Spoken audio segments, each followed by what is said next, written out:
Сеќавате, зборувавме минатиот пат, ја почнавме темата без раце. Рековме дека ќе биде во два дела и Јани спомна во една прилика дека поради тоа што имаме поука за оправдување со вера, па тој нема да зборува многу на таа тема, ама мене некако духот ме тера да зборувам. Сеќавате ли што заклучивме минатиот пат?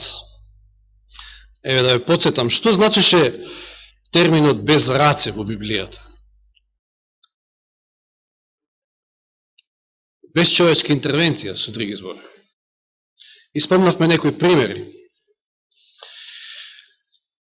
Кажавме дека Бог сака, како што самиот Исус кажал за себе, дека ќе го разруши ракотворниот храм и ќе подигне за 3 дни нов неракотворен, значи без човечки раце, без човечка интервенција, така и со самите нас сака истото да го стори, че во духовна смисла, да создаде нови созданија од нас, неракотворни. И кажавме дека целиот план на спасение всушност, оправдувањето, посветувањето е без раце. Всушност тоа е не е без човечка интервенција, односно целокупно, комплетно Божие дело. И затоа и рековме, констатиравме дека спасението е многу лесно. Меѓутоа, друга перспектива, гледајќи од наша страна, е тешко, а тешко е затоа што ние треба да му се предадеме на Бога, да му го дадеме срцето, како што спомна и брат Данило. А тоа е најтешкиот дел. Значи да кажеме, Господи, да, амин, нека биде така, како што Ти сакаш. И рековме, го илустриравме тоа преку една, односно Библијата го илустрирала преку еден многу убав пример со глината и грнчарот. Значи ние буквално треба да видиме глината во рацете на грнчарот. И каде што таа негова рака ќе стисне, може да речеме оф, ама да речеме амин. Така нека биде. Каде што ќе треба да не замазни, да дозволиме да речеме амин, така нека биде, за да од нас грнчарот произведе сад за честна употреба.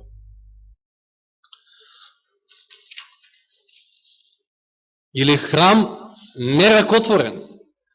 Прочитавме таму во Евреите 9.11 дека Исус влезен, значи денеска се наоѓа во еден неракотворен храм на небото. И од дела 7.48 констатиравме дека Севишниот не се настанува, не живее во ракотворен храм.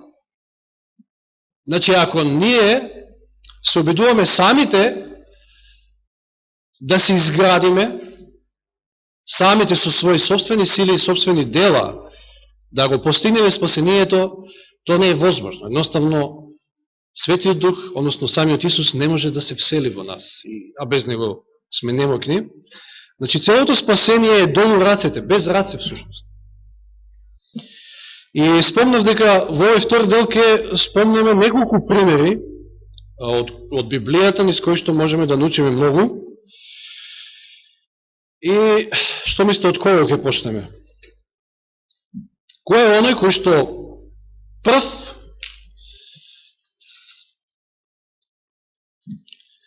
како да кажам,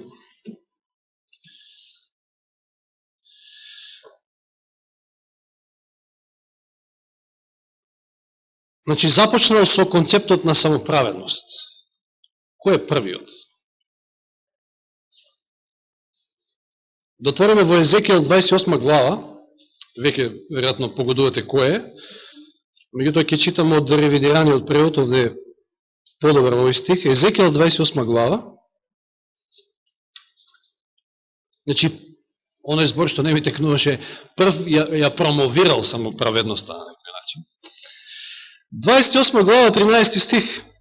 Ти беше во Едем, во Божјата градина.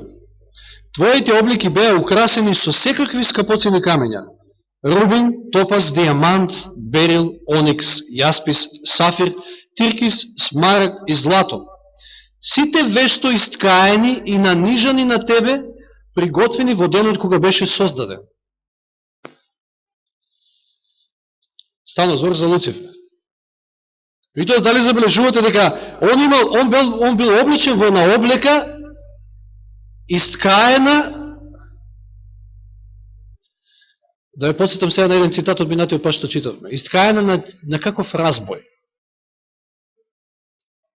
Да, значи на небесен разбој, каде што нема човечка рака. Чепнато ништо. Во една таква облека, и тоа украсена со сите скапоцени камења, да не ги спомнуваме овде, да не ги повторуваме пак, нанижани на таа облека. Навистина Бог, значи, создадено прекрасно создание. И Луцифер бил Божје дело на почетокот. Но што се случува? Ке читам од истиот превод, значи 16 стих. Од твојата обилна трговија се исполни со неправда и ти сгреши. И јас те собрив како нечист од Божјата гора, те истерав тебе херувиме заштитнику среде огнени камења. Луцифер станал трговец на небото. Почнал да тргува. Што е тоа со кое што тргувал? Да отвориме сега во Исаја 14 глава, каде што го наоѓаме оној друг опис повторно за Луцифер на небото, доека бил, значи, на небото. Исаја 14 глава и ќе читаме 13 и 14 стих. Зборуваше во своето срце, ки се искачам, или еве да се послужам со англискиот превод, кој што гласи: јас ки се искачам на небесата над Божите звезди. Јас ки се издигнам престол за себе. Јас на собрината гора ќе престолувам на краен север. Јас ки се искачам во облачните висини. Јас ки бидам еднаков со Севишниот. А се сруши во подземјето, во длабочините на пропаста. Јас ки бидам еднаков со Севишниот. Во оној правец во кој што зборуваме, можеме да кажеме дека тој сакал да биде свет без Божја помош, самиот, всушност, да постигне нешто. Еве ја само праведност. И да се вратиме сега во Езекијел, во 28 глава.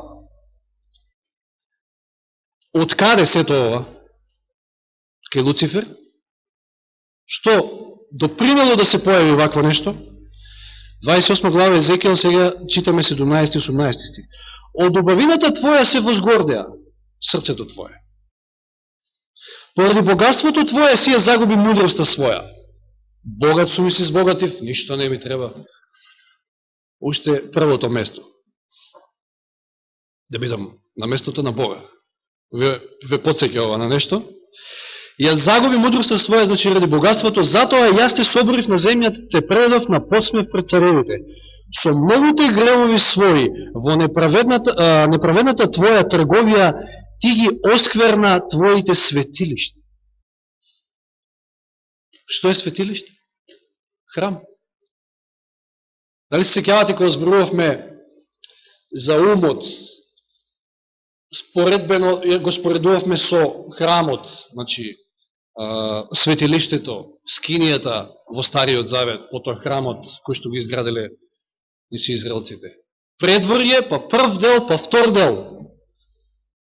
Ѓаволот од своето, значи Луцифер од своето убавина се возгордеа, поради своето богатство, ја загуби мудроста своја. И ги замрачи своите светилишта, својот храм, всушност. Ги оскверни твоите светилишта, како што вели стихот.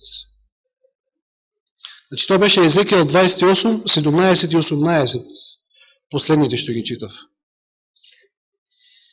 И јас спуштив оган, да прочитаме понатаму, пред тебе да те проголта, и јас те претворив во пепел на земјата пред очите на сите што те гледаат. Само праведност, горделивост, начин самиот да постигнеш нешто. Еве како завршува. После Луцифер би се позабавиле малку со Адам и Ева.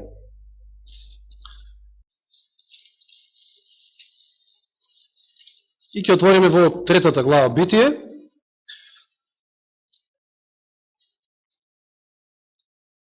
Што се случува? Што всушност ѓаволот сакал да постигне со искушението на Ева? Или Бог забранил да се кине плод од тоа дрво, а ѓаволот рекол: испружи ја раката слободно, скини, ќе бидете како богови, нема да умрете. Со други зборови, ѓаволот и вели на Ева: превземи ја иднината во свој раце. Бог лаже, не е така како што тој вели. И Ева ја пружила својата рака, и скинала од плодот, ја превзела иднината во свој раце и расипала се. Со спасението не се доаѓа со свој раце, туку без раце. И ако читаме во 3 глава, во 22 стих, значи Битие, што се случува? И Господ Бог рече: еве, човекот стана како еден од нас, знаејќи го доброто и злото, да не ја испружи сега раката и да набере од дрвото на животот, па да јаде и да живее вечно, значи да не се овековечи гревот. Еве што ќе направиме. Господ го испрати надвор од Едемската градина, за да ја обработува земјата од која е земен, и го истера човекот и насели источно од Едемската градина, и херовими со пламенен меч стоеше, значи, на самата порта од Едем, и не дозволуваше да Адам и Ева влезат, да ја испружат својата рака и да скинат од плодот, од дрвото на животот. Спасението не е со свој раце. Еве како е. Битие 3:7. Еве пуката, повторно кај Адам и Ева. Што се случува после падот во грев? Тие одеднаш се огледаа дека се голи, срам, страв и сите тие, нели, пропратни работи кои што се случуваат со падот во грев. И тогаш на двајцата им се отвори очите, се огледаа дека се голи, сплетоа смоквени лисија и се направија прегачи. Со своји раце, еве што направија, еве што може човек да направи со своји раце. Да ја покрие својата нечистотија, својата голота, меѓутоа ништо од тоа. Значи, може само да исплете и да направи прегачи од смоквено лисие. Но спасението не е на овој начин, туку на следниот начин, 21 стих од Битие. И Господ им направи облеки од кожи на човекот и на неговата жена и ги облече. Господ им направи, Господ ги облече. Има тука некаков удел на Адам и Ева? Се разбира дека нема. Спасението е без раце, без човечка интервенција.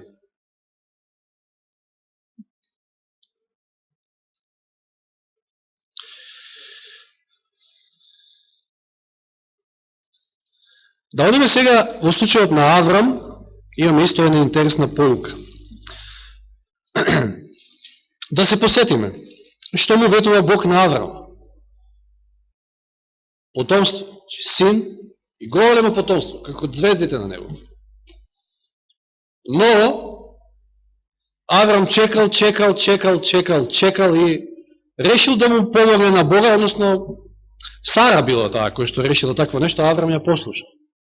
Значи на некој начин му подал рака на Бога. Не знам што чека овој Господ се уште. Ми вети, ама поминуваат години, јас стареам, жената моја старее, и ништо не бива одветеното. Еве го сомнежот за кој што зборувавме, и ајде да му помогнеме на Господа. Господ не може да го оствари ветувањето, и го добива Исмаел. Меѓутоа не со Сара, не по ветување, туку со робинката Агар. И Бог во 17 глава, значи од Битие, повторно му се јавува, повторно му ветува, му го повторува ветувањето и сега додава нешто. Обрезувањето, за кое што и апостолите се расправале. Дали треба, дали не треба. Меѓутоа, на што било символ и знак образувањето? И зошто образувањето се прави таму кај што се прави?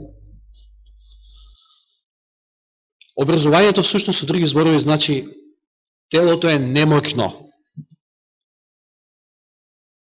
Оно што треба да го добиеш е поветување, а ти треба да веруваш и ќе го добиеш. Во времето на Павле, во времето на апостолите, евреите овој символ на оправдување со вера, всушност, значи знак за оправдување со вера, всушност го претвориле во символ на самоправедност. Гледајќи само на надворешната форма, како што веќе зборувавме, а не на она неракотворено обрезание, за кој што минатиот пат спомнам. Обрезание на срцето. Че видите, повторно суштината е без раце. Нема тука човечка интервенција. И поради тоа што Аврам покажал неверие, Бог мора да се соочи со неговата рака, кој што тој му ја испружил за да му помогне, под наводници, нели, да му помогне на Бога. Колку сме и ние некојаш, како што и сестра Олгица спомна, мизерни, сакаме му помогнеме на Господа, а всушност секе израсипеме. Мора да се соочи со неговата рака, и каде се соочил со неговата рака, се сеќавате? На брдото Морија. Бог ќе му рече, земи го својот син Исака, значи веќе откако Аврам го добил синот по ветување, и однеси го на брдото Морија и ќе го принесеш како жртва. И еве да читаме 22 глава Битие, од 9 стих ќе читаме, 22 глава Битие. Стигнаа до местото за кое зборуваше Бог. Тогаш Авраам подигна жртвеник, ги нареди дрвата, го врза својот син Исака и го положи над цепениците на жртвеникот.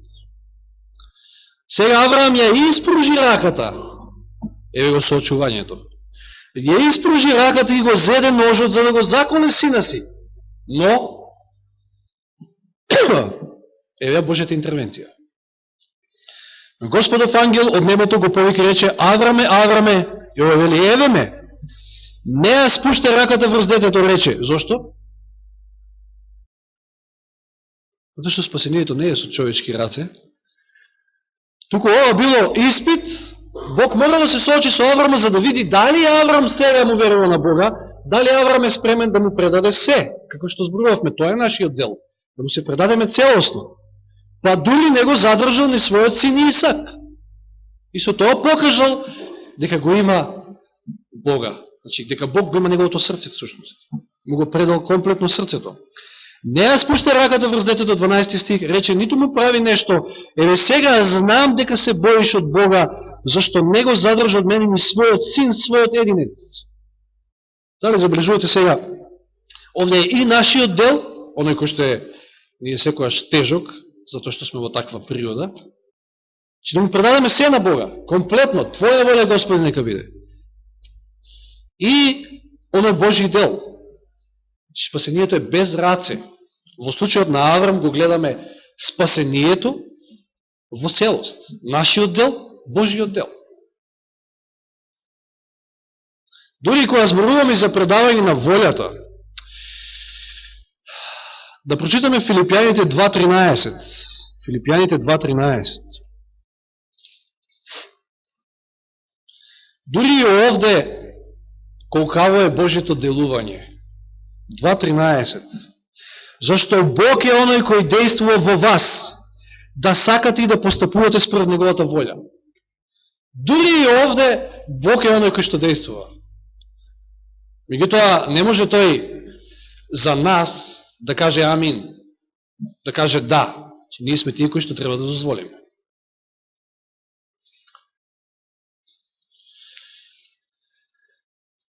Завршивме со Аврам и видовме дека кога ние превземаме во своји раце, расипуваме се. Едноставно треба да му оставиме на Бога. А сега ќе отвориме во втора книга Самуилова. Втора книга Самуилова, и овде имаме еден многу убав пример.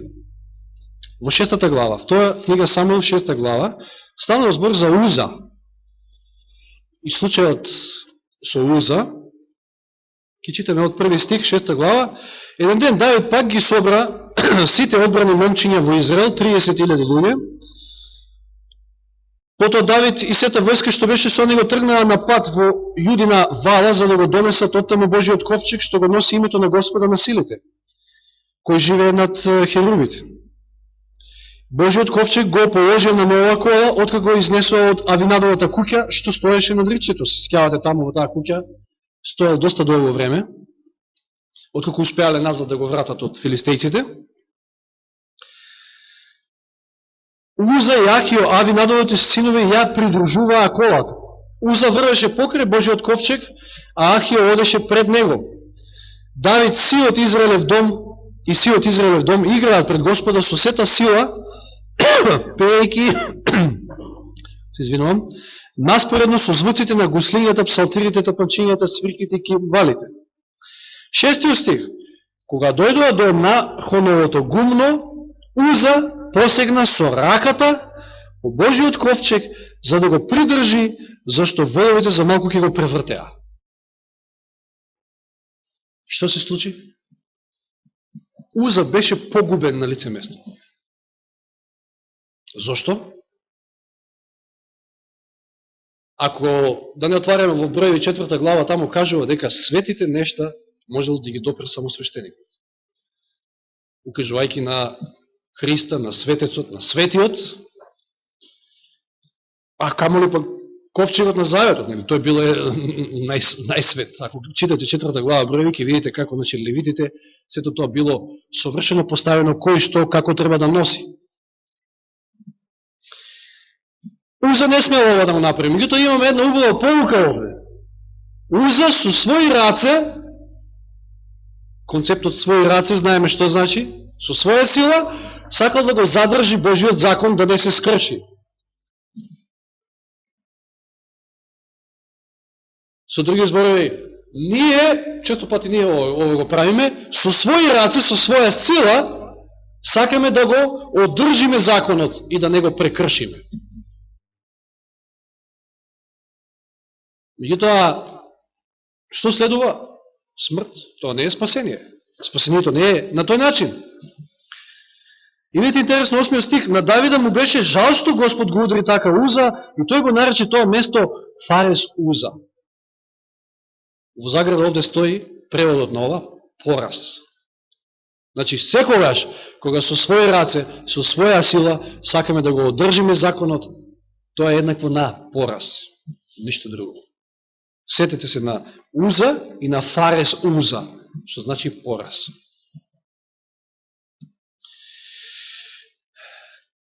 Да го спомнеме и на Навуходоносор, да се подсетиме на него, али да отвориме први Исаија 2 глава, ќе читаме 8 стих. Исаија 2:8. И од случајот на Навуходоносор можеме многу да извлечеме поука. Исаија 2:8. Земјата му е преполна со идоли и тие се поклонуваат пред делото на своите раце, пред оно што го направија нивните прсти. Што се идолите? Кипови, не знам што и да е, ликови на луѓе, на полулуѓе, полуживотни, на животни, направени со човечки раце. Навуходоносор има видение од Господа. Во тоа видение, кој што нели Данило подосно ќе му го единствено можел да му го протолкува и му рекол, значи, че тој видел кип, знаеме, со златна глава, па потоа сребрен дел има, па бронзен, па железо, па доле стапалата, измешено железо и глина.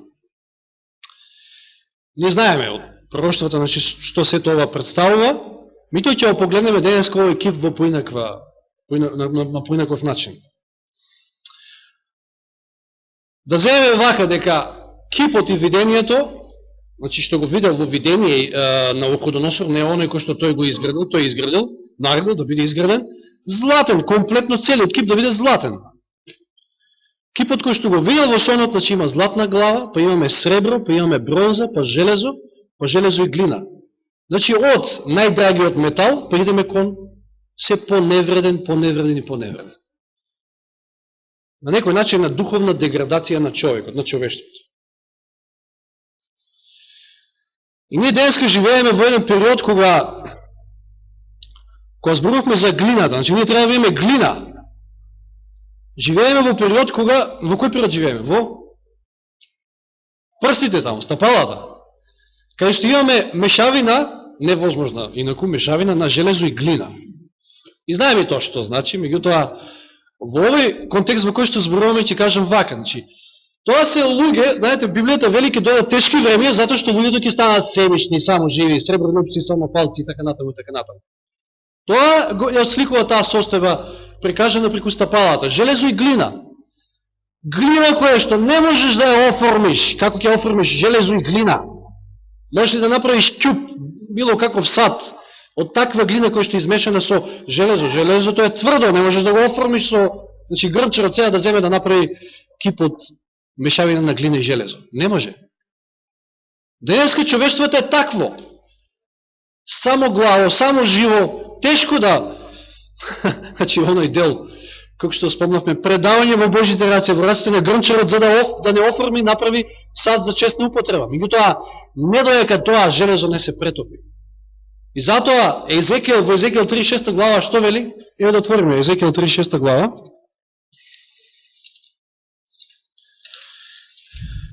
Дали ние понекоја сме како Навуходоносор?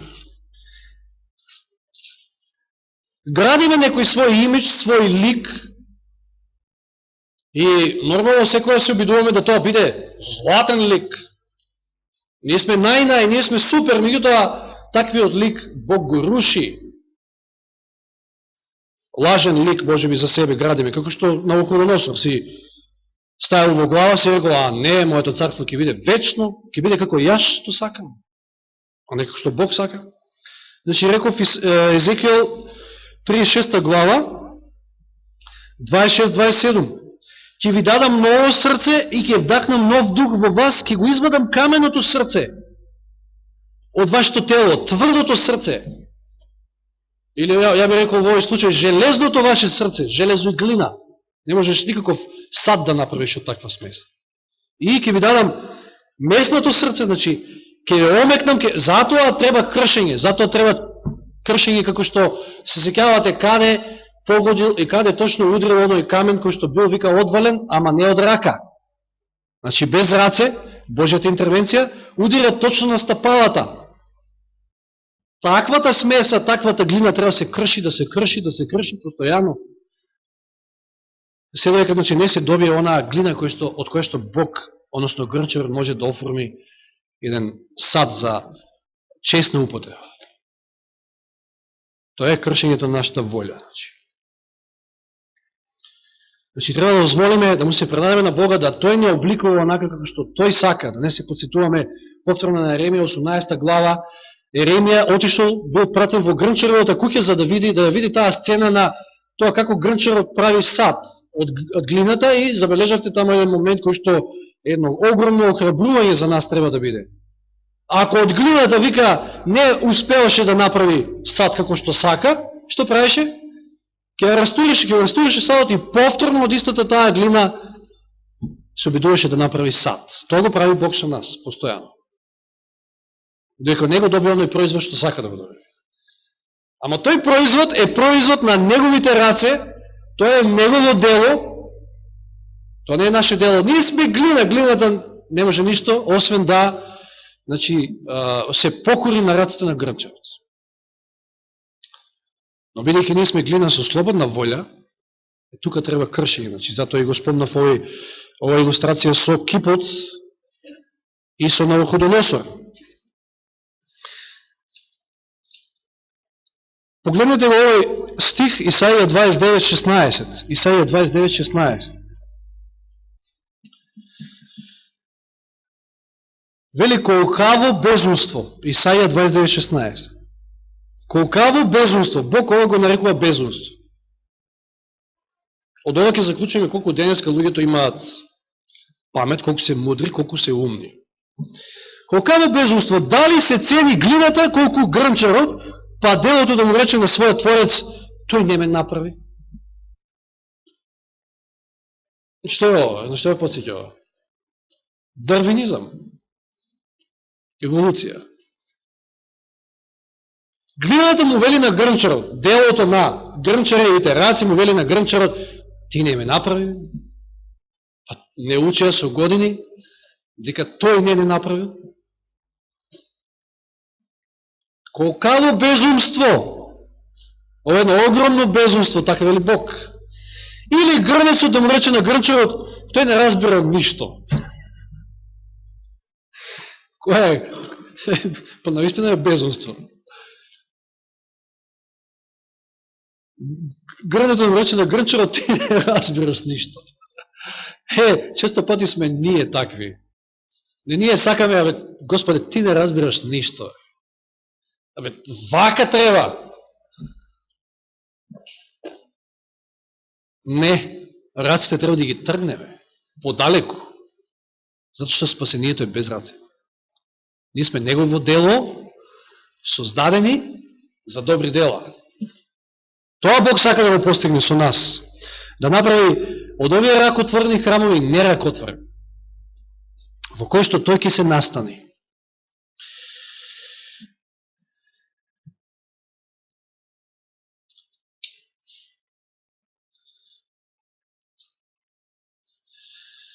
Да го видиме сега на крајот искуството на самиот Исус. Исус, како и нас, станал глина. Истиот тој материјал кој што сме ние, он станал глина. И тој растел. Значи, во тој процес на посветување, растел во духот, како што вели тамо. Детето растеше во духот. Да видиме како, на кој начин и тој ни дал еден совршен пример за тоа како може човек да дојде до спасение. Ќе отвориме најнапред во Јован 14 глава. Овие стихови често пати ги повторувам затоа што се една многу убава илустрација. Појасна не може да биде. Јован 14 глава 6 стих, Исус му рече, јас сум патот, вистината и животот, никој не доаѓа при таткото освен преку мене. Ако ме бевте познавале, ќе го познававте мојот татко, а од сега го познавате и сте го виделе. Филип му рече, Господи, покажи ни го таткото и доста ни е. Исус му рече, толку време сум со вас и не ли ме позна, Филипе? Кој ме видел мене, го видел и таткото. Тоест, како велиш ти, покажи ни го таткото? Не веруваш ли дека јас сум во таткото и дека таткото е во мене? Зборовите што ги кажувам, не ги зборувам од себе. Таткото кој е во мене, тој ги прави делата. Верувајте ми дека јас сум во таткото и таткото во мене, ако пак не, верувајте заради самите дела. Овде делата се показател, Исус сака да ми каже, самите дела се показател на тој мој однос со Отецот, кој што всушност и вие треба да го имате. И тие дела, не се дела што јас ги правам, тука ги прави тој преку мене. И како Исус се посветувал, како растел, со негови раце. Еве го примерот, значи, за нас, со негови раце. Да прочитаме Јован 8.28, уште појасно. 8.28, Јован 8.28. Затоа Исус им рече, кога ќе го издигнете човечкиот син, тогаш ќе сознаете дека тоа сум јас и дека ништо не правам сам од себе, туку дека зборувам оно што таткото ќе ме научи. Исус вели тоа на неколку места во Евангелието по Јован, ништо не правам сам од себе, туку Отецот, кој што е во мене ги прави делата, ги кажува зборовите. Еве пример, уште еден, значи самиот Исус не е пример, па дури минатиот пас спомнав, самата негова смрт на крстот. Што значува крстот? Сега некој да ме прикува. Немате раце. Самиот крст е оправдување со вера. Што му велат на Исуса? Слуша извици од оздола, Елен Вајд кажува дека тоа биле дури и демони измешани меѓу луѓето. Спаси се сам! И тие извици ние секојдневно ги слушаме од дјаволот. Спаси се сам! Не ти треба крст! Спаси се сам! Исус можел да се спаси сам? Не било проблем за него? Видите, нити ки ни дал пример за тоа како е спасението, нито пак воопшто ќе станело збор за некакво спасение. Значи, спаси се сам е ѓаволска стапица. Спаси се сам е извик на ѓаволот. Тој вели не треба крст. Не треба крст и во нашиот живот. Денеска, мада не ги прочитавме тие стихови од Галатјаните 2.20, што вели Павле таму.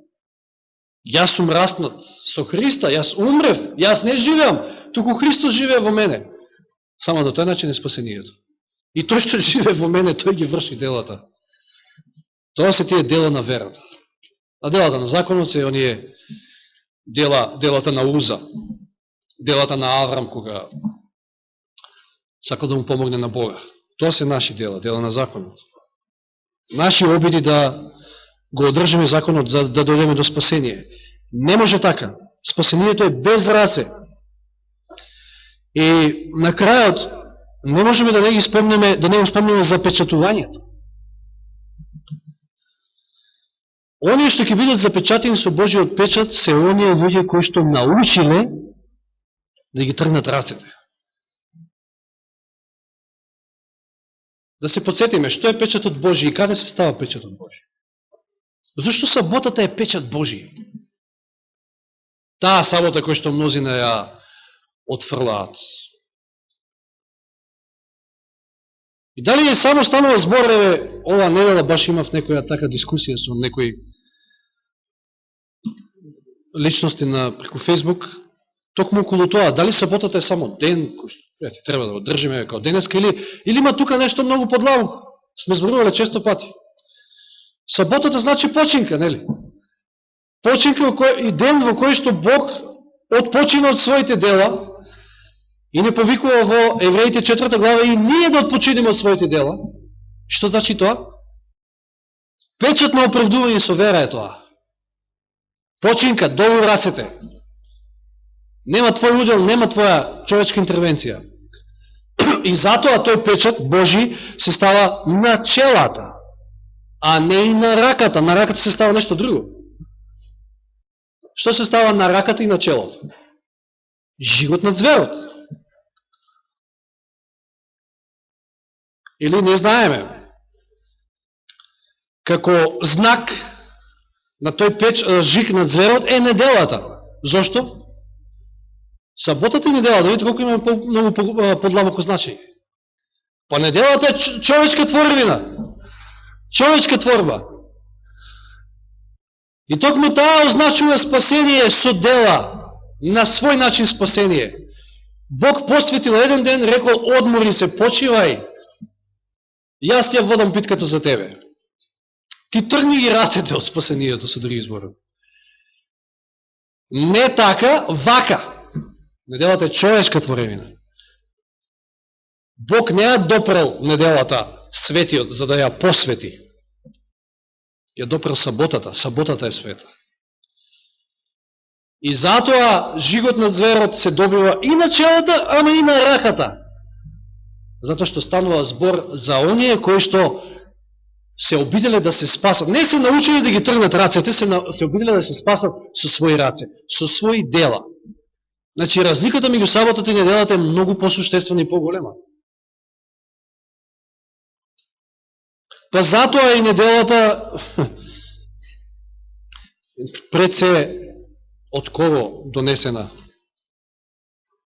Не е сигурно од протестантите, туку од католичката црква, која што предњачи, значи ги предводи сите тие кои што мислат дека спасението е на поинаков начин, а не со вера. Значи, разликата е многу посуштествена и многу поголема. Да завршиме со Господна, меѓутоа да го прочитам стихот во Евреите 4.10, за оние кои што сметаат дека можеби саботата никаде не се спомнува во Новиот Завет. Евреите 4.10 и 9. Значи на Божиот народ не останува починката, сабатисмос, како беше на грчки. Имено, кој влегол во неговата починка, тој се одморил од своите дела, како и Бог од своите. 11 стих дури вели и така да се погрижиме, да влеземе, односно во Христовата починка, за да не падне некој по примерот на истата непослушност. непослушноста на нивните татковци. Која е непослушност? Спасение со дела, обид да се спасиме самите, а не да речеме на планот Божи, амин, и готово, крај, толку е. Нека му е слава на Бога што спасението е без раце, без наш удел, инаку небото ќе беше празно. Немаше да има спасение. И завршам само со еден цитат, еден прекрасен цитат од Копнешот на вековите, од 25 страна, кој што гласи вака, верувам на сите ви е познат: со Христа се постапува онака како што заслуживме ние, значи со нас да се постапува, за со нас да се постапува онака како што заслужува тој. Тој бил осуден поради нашите гревови, во кои немал удел, за ние да можеме да бидеме оправдани со неговата правда, во која немаме удел. Претрпел смрт што била наша, за ние да можеме да примеме живот што бил негов. Со неговите рани ние се исцеливме. Слава на Бога, нека му е. Амин.